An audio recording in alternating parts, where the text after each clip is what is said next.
Buffalo situation at the supermarket, there was a retired policeman who was a security guard. Yes, sir. And when the shooter came in with his AR-15 and started shooting randomly the customers in the store, he pulled out his handgun and he was gunned down by this AR-15 as well. Yes, he was clearly outgunned at that scene.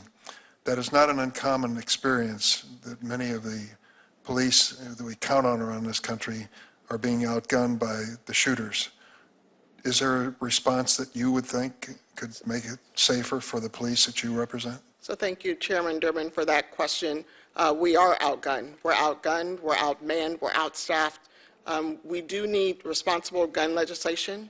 We do believe that there should be a ban on assault weapons and high-capacity magazines in order for us to properly serve and protect our community. Dr. Szilagyi, you heard Mr. Willingham tell the story of growing up in Chicago and what he's been through and what he's witnessed and what he hears from his friends. Can you tell me a little bit, I think that would fit into the adverse childhood experience for sure, the trauma situation. Can you tell me, I'm trying to look for a hopeful sign here.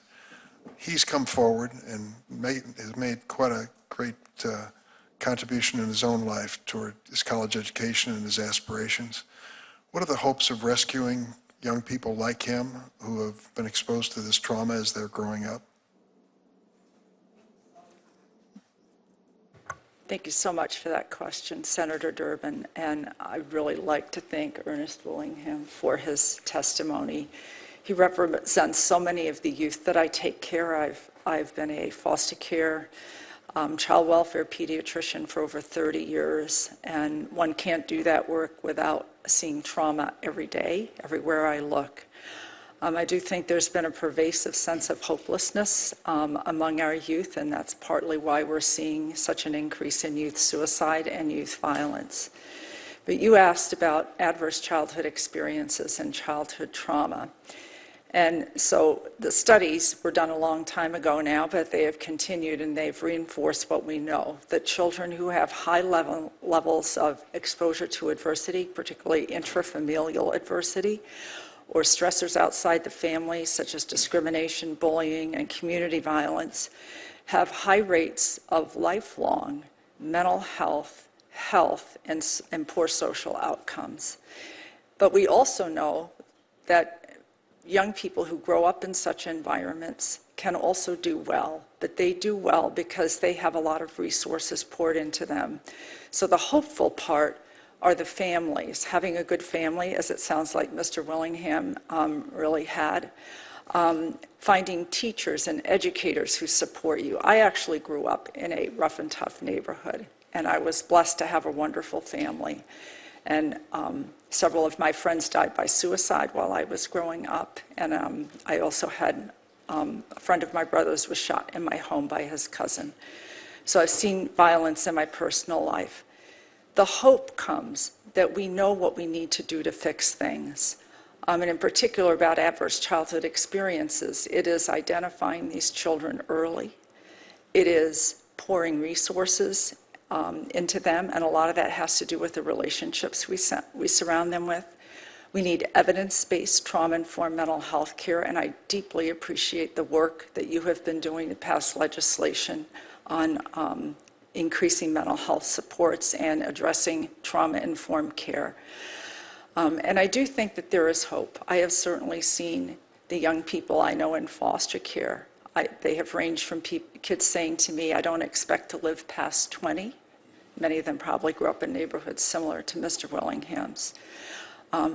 But I've also seen the young people from similar circumstances with the right inputs do very, very well, like Mr. Willingham going on to college and planning their future. So yes, there is hope. Thank you, Doctor. Mr. Willingham, I wish I had more time because I'd like for you to explain, with all your friends and yourself going through a lifetime exposed to this gun violence and uncertainty and despair in some situations, how you ended up weathering that storm and are moving in the right direction. Could you say it in a few words? I'm sorry I don't have more time. Thank you, Chairman Durbin, for that question. It's as simple as stating as Dr. Moore explained, having a village, it takes really a village to pour into one child. And having a team of people, a good family, teachers, mentors, all of those different things matter.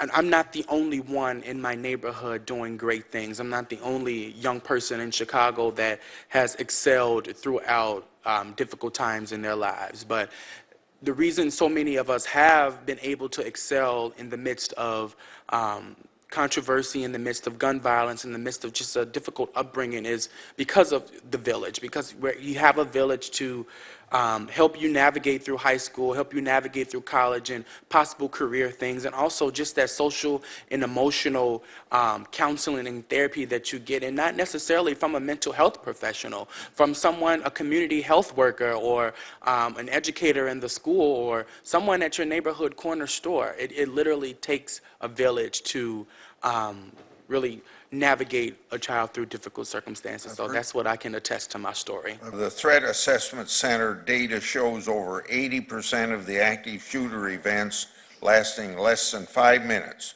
So would both of you tell me, what role do school resource officers serve in mitigating firearm violence in schools? Let's start with Amy. Thank you, Senator. We know that when we've reached the point where it's too late, where we're not talking about prevention, we are talking about an individual who is an active threat to that school, whether because they're a mass shooter or any other threat. And in that moment, what matters is how quickly there is an armed response, an armed confrontation. School resource officers play a role in that armed confrontation because they are the ones on scene. It lessens that amount of time. And you actually saw this in Santa Fe High School several weeks after Parkland, where within under 4 minutes, you had school resource officers draw that shooter's attention to themselves, heroically take on that gunfire, and we would have seen, but for that, a rate of death quite similar to Parkland, but instead it was far less. And we've seen this, I've listed in my written testimony a number of other occasions where school resource officers have been immediately on the scene to confront that threat, again, whether it's a mass shooting or any other threat, because we know that that is in that moment, the thing that matters most is the quickness of that response.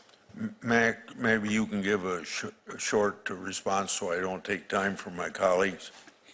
In Parkland, in just 3 minutes and 51 seconds, 24 people were shot and or killed, including my little boy, Alex.